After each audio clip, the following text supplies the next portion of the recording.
Entre l'agriculture et le rugby, j'ai eu du mal à faire mon choix. Petit, j'étais toujours sur les tracteurs avec mon père, mais je voulais devenir rugbyman.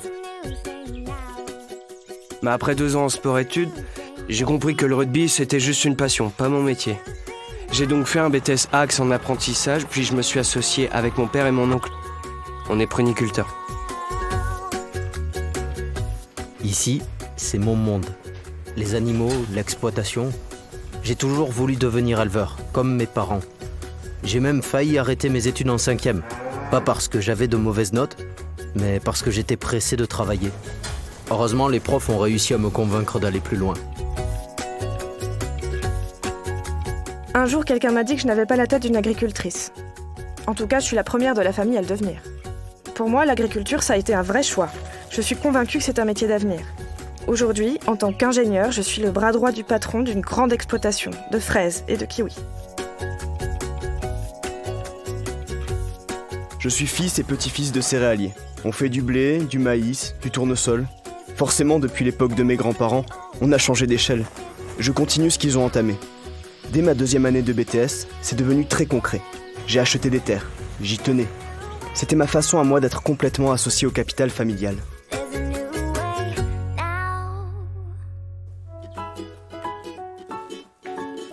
Je dois être un des rares citadins à avoir choisi l'agriculture. Enfant, je passais mon temps dans notre jardin minuscule, en ville, à bricoler, jardiner. Et puis, avec mes parents et mes frères et sœurs, nous nous sommes installés en Lot-et-Garonne. Et là, la révélation. Je voulais devenir éleveur. Ça a créé un peu la surprise autour de moi. Certains de mes amis ont trouvé que je manquais d'ambition. Mais je pense qu'ils ne se rendaient pas compte de ce que c'est que d'avoir une passion.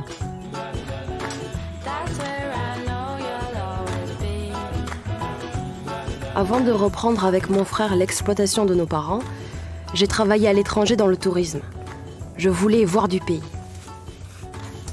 Avec ma licence en espace rural, développement agrotourisme en poche, j'ai pu assouvir ma passion tout en travaillant. J'ai même passé un diplôme d'anglais à Cambridge. Et puis, est venu le moment, j'ai eu envie de revenir à la ferme familiale pour laquelle je développe l'agrotourisme. Aujourd'hui, je cultive tomates, fraises, courgettes, melons, framboises, pêches. Je plante, je fais grandir tout ça et je vends ma production dans la boutique et sur les marchés.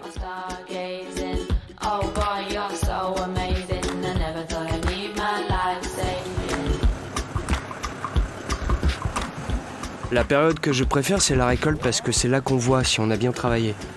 Si le fruit est beau, s'il a une bonne teneur en sucre, le tonnage, le calibre. Mon truc, c'est les chiffres. Ce qui me plaît, c'est d'optimiser la production, de me fixer des objectifs de rentabilité.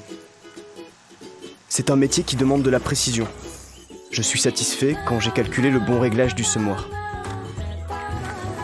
Pour avoir du bon lait, il faut une bonne alimentation. Nous produisons nos propres fourrages. Je suis très attentif à la qualité. Quand je vois ce foin, je me dis qu'on va bien nourrir nos vaches. C'est la garantie d'avoir du bon lait, et donc de bons revenus.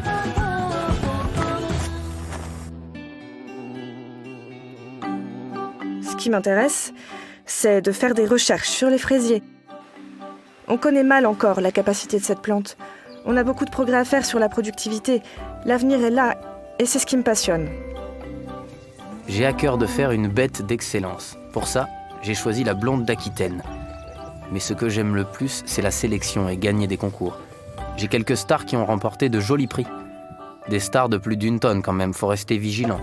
Surtout que nous, on leur laisse les cornes.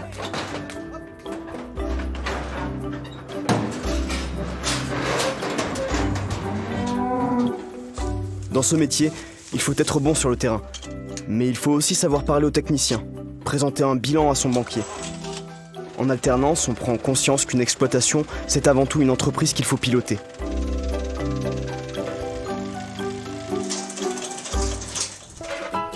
J'ai beaucoup appris quand j'étais apprenti. C'est là que je me suis fait la main sur différentes techniques agricoles. J'ai aussi commencé à gagner un peu ma vie.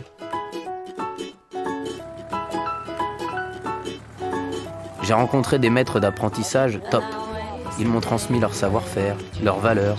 Ça a été une période essentielle pour moi qui ne suis pas du milieu. J'ai même eu la chance d'en rencontrer un avec qui je me suis associé.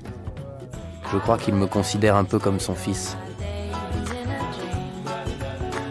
À la tête d'une exploitation, t'es libre d'imaginer, de créer.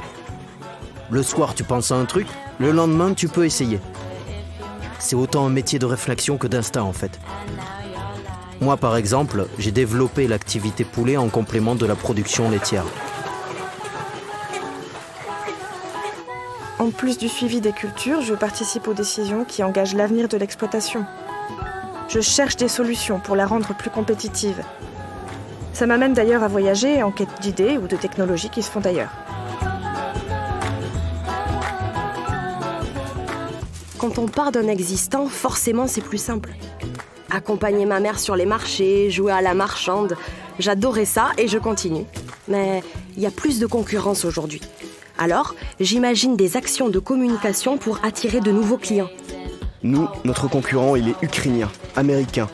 Dans les céréales, on travaille avec le monde entier. Une sécheresse et hop, les prix s'envolent. Alors pour vendre au bon moment, au meilleur prix, on stocke nos céréales dans nos propres silos. On sait s'adapter à un marché qui bouge tout le temps. La récolte, c'est la période la plus intense. Les fruits n'attendent pas. On les cueille au plus près de la maturité parce que c'est là qu'ils sont vraiment les meilleurs. Ça nous laisse seulement 8 à 10 jours pour tout cueillir avant que les fruits tombent au sol. Après, on trie et on sèche pour faire des pruneaux.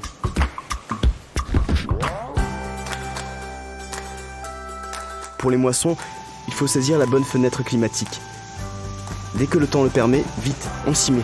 Jusqu'à minuit parfois si c'est nécessaire. C'est une période intense, mais on est soulagé qu'on a pu finir à temps.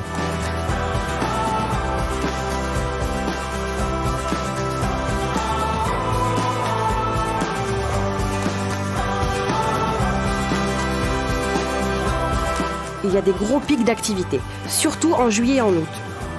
Les marchés nocturnes, la boutique, c'est infernal et génial à la fois. Merci beaucoup.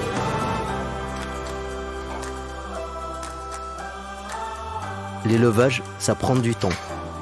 Je ne regarde pas trop mes heures. C'est du vivant. Si un veau naît à 10h du soir, il faut être là.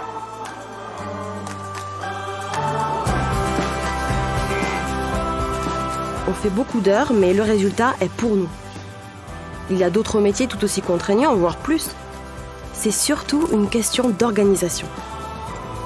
Mais moi, je trouve que j'ai une grande liberté. Un élevage laitier, c'est une présence quotidienne. C'est pour ça que je me suis associé avec mon frère jumeau. Comme ça, on se libère du temps pour partir en vacances, pour sortir avec les copains ou jouer au rugby.